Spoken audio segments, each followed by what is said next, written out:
Today I want to have a little discussion about cheek piercings.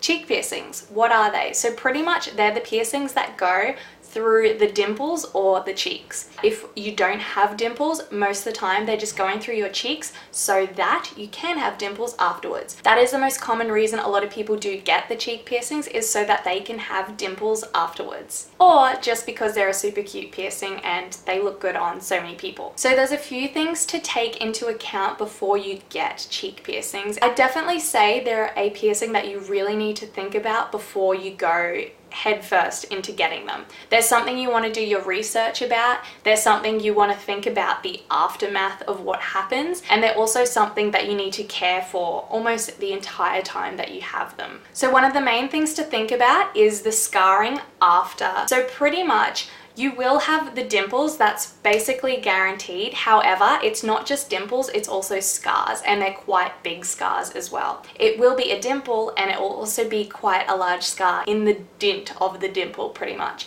And that also means that when you're sitting flat face, so no smile or anything, you have scars right in the middle of your face pretty much. This might outweigh to some people the means of having dimples. If you haven't really thought about it and the fact that you want dimples and you're willing to have scars to have these dimples, then that's something to think about a little bit more. Not only will you have these scars afterwards, you'll also come into a lot of problems while you have them. They're going through a muscle and they're going through where your saliva glands are. This means that they have a very long healing period. If not, they never heal properly. So at first you'll have super long bars sticking out of your face, which do look pretty ridiculous, and a lot of people aren't very happy with that, but it's just what you have to have, because most of the time your cheeks will puff out so far that they take up the entirety of that bar. Once you've hit the 2-month mark, you can then downsize. However, because these piercings are so problematic, it generally means that throughout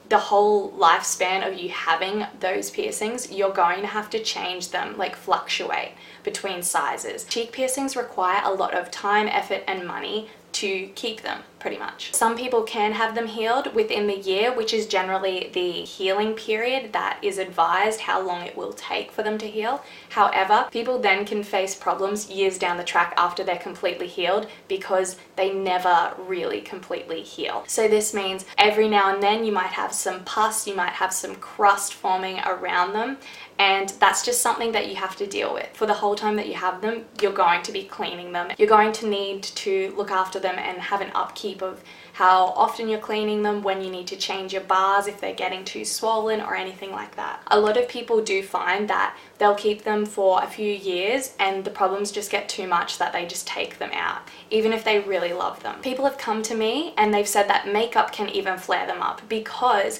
it's never really healing, so any form of bacteria or dirt, makeup, anything that's getting in there is causing them to flare up, which can be very annoying because it may mean that you always need to leave a little area around the piercing so that the makeup doesn't go into the hole. Also, majority of the time people are wearing like libret bars in there. This can be a tough one depending on where your piercer has pierced them, because if they're sitting on your teeth, that's prone to being bitten, to cracking your teeth, to chipping your teeth.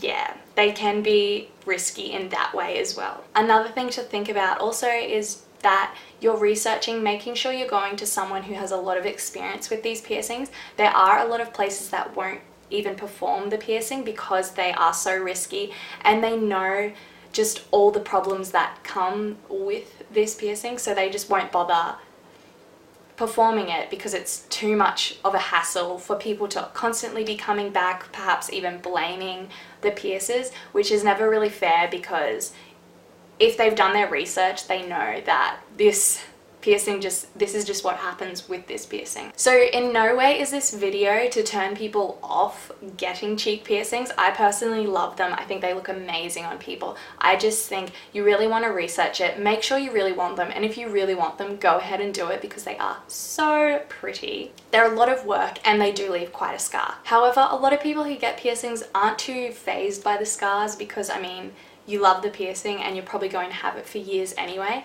But just with this one, it's a large scar for something that you may not have for that long, or you may have to retire. There are alternatives. You can get dermal anchors put in your cheeks instead of getting the bar that goes through your cheeks.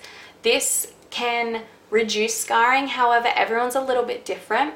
I mean, my dermal scarring hasn't ever been very bad. However, some people do experience bad scarring from dermals too. The thing with dermal anchors is they're going to heal a lot quicker, and you're probably going to be able to keep them for a whole lot longer as well without having all the issues. And you're never going to have to deal with the whole thing of having like the long bar sticking out of your face. They're just going to sit nice and flush and look very cute. But I say, if you've done your research and you know what you're getting yourself into, go for it. They're super cute and they will look amazing on you. Leave me a comment down below and let me know if you have any more advice for people with cheek piercings, or if you have any more questions regarding them. Thanks so much for sticking around to the end to watch. I'd love it if you could give this video a like, and if you enjoyed this, subscribe. I do so many more piercing related videos and I love hearing your feedback and giving you more advice. So thank you so much for watching. I'll see you later.